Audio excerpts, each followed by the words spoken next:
Hello, my name is Sheila Mwanyigha. I'm the Managing Director of Rembesha Kenya. It is a hair and beauty magazine. It's really a lifestyle magazine. It's evolved quite a bit since we started 2 years ago. And I'm also responsible for the online channel on YouTube, Sheila Lives Out Loud. It's a channel where I encourage everybody who tunes in to live, love, and grow. It's a very short life, and while you're here, you better be living, loving, and growing.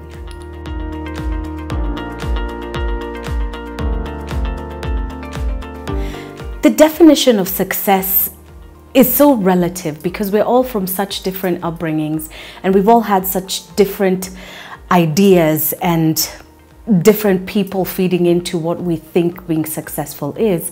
And growing up, I used to think being successful was having hit records play on the radio. I've been there, done that, and I still felt maybe that's not quite what being successful is. Then there was, you should have a big job with a lot of money and live in a very fancy place and drive really fancy cars and eat amazing meals and go to amazing places. I mean, a lot of those definitions growing up were very materialistic. But as I grew older, and as I continue to grow older, I am evolving and I'm beginning to look at success through very different lenses. I'm looking at success from how much time do I spend with my family? How much time do I spend with myself? How healthy is my body? How happy is my spirit? How meaningful is my life? Not just to myself, but who else can say their life is better because I'm here? Who else can say this world is a better place because Sheila is here? For me, success now means more than just my goals, my dreams, my plans. It's what's the impact of every single thing I do, not just on myself, but on my family. And not just my family, my extended family, people who follow me on social media, people who've heard about me or followed my work across the years. And most importantly, people who don't even know me, but for some reason, because of something I've said or something I've done, something just became a lot better for them wherever they may find themselves. That for me is what success has become. That for me is what I'm aspiring to be. Somebody whose life is not just about themselves, but about so much more than achieving goals and having records play or being on a billboard or being on TV. It's become a deeper quest. I don't know if I can tell you that I'll have found it. Maybe I'll know, but ultimately it's work in progress. I'm on the way just like everybody else is.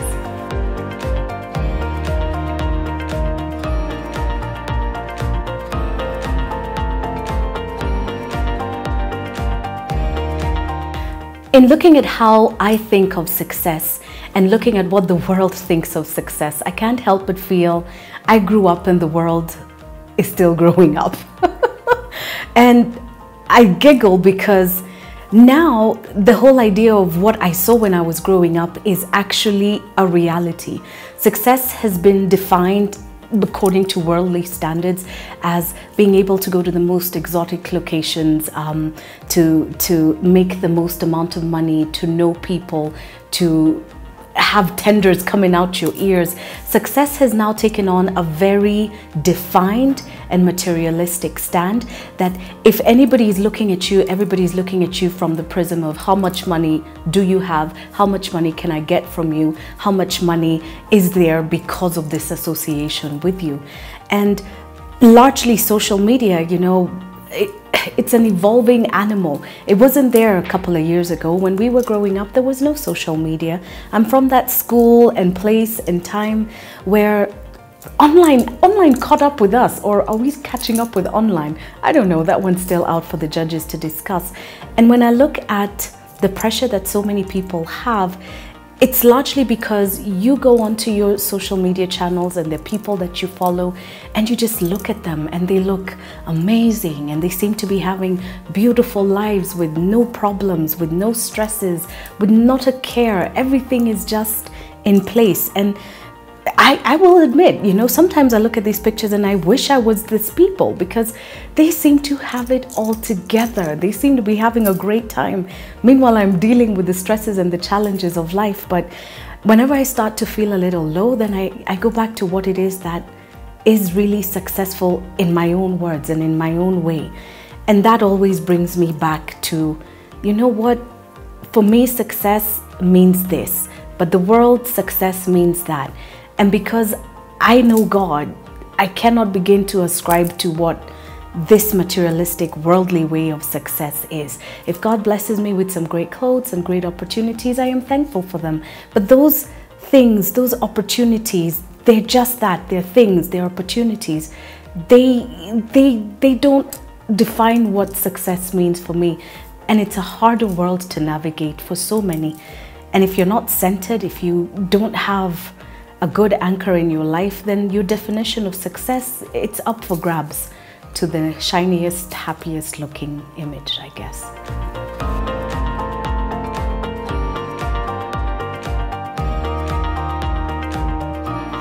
The one thing I would do differently in the pursuit of success, looking back, knowing what I do know now, I would trust my gut more.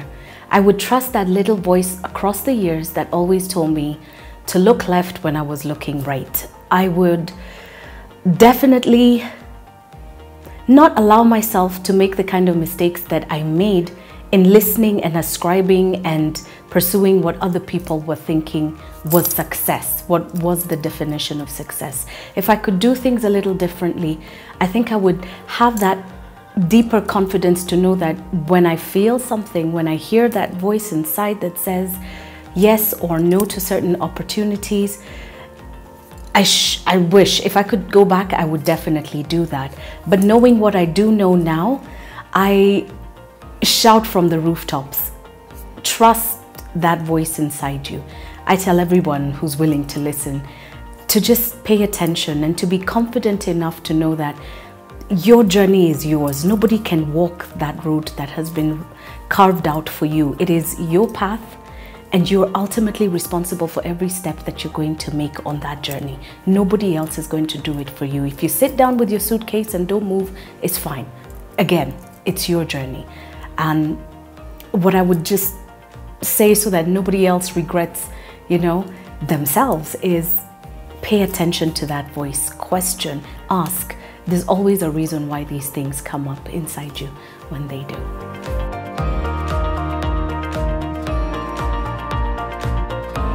The conversation on success is critical and important, and I believe it's a conversation that needs to start as early as kids begin to speak, because the world is so fierce, the world is so loud.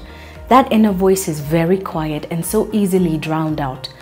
In defining success, we look at our parents and how they've lived, and I guess the challenge for every generation is to make sure that the next one, that the children that you're bringing up have the kind of opportunities that you didn't have. And it's not just about giving them the best education. It's not just about giving them the best of this and that. It's also about giving the best of your life experience to the generation. And if you ask me, that's worth a lot more than just money, than just a title. There's one time I was working on a breakfast TV show, very popular one. And I was talking to somebody and they were talking about greatness, and something hit me inside as I was listening to this person speak. And I thought, when all is said and done, being awesome, being successful, being this wonderful creature that you are, it doesn't require a title. It requires that you be that thing that you are, which is awesome. So if you're a doctor, yes, that's a title, Dr. So-and-so. But it's because there's this awesomeness inside you that nobody else has, that distinguishes you and keeps you apart from everybody else. Success, if you're lucky and you make a lot of money, that's great, but the money is not you. You will leave it when you go. And we need to have these conversations about chasing promotions, because for some people those promotions will never come. So what happens to you if it doesn't come? There are a lot of people who are crumbling on the inside, whose confidence, whose self-esteem, whose understanding of what their contribution to this life is has diminished simply because you've waited on a promotion that never came. So you also reduced as you were waiting for this thing that didn't come. But success is you. you are a success. You were put in here to do something. This planet cannot be the same without you, and you must not leave it the same. You've got to put something in here that defines why you were here, and you have it, and nobody else can tell you what you have and what you don't have. It's like your account. You look at it and you know what you have and you know what you don't have. But in looking at what you don't have, you don't look at what you don't have and you start crying at the ATM. You go figure out a way to make something more, so that the next time you look at that balance, there's more and you're happier. And it's the same thing with us, and it's the same thing with this conversation on success. You define it, you write it, you make it happen. And success, if you're only looking at a title or you're looking at a money thing, then you're missing the point of what a successful life is.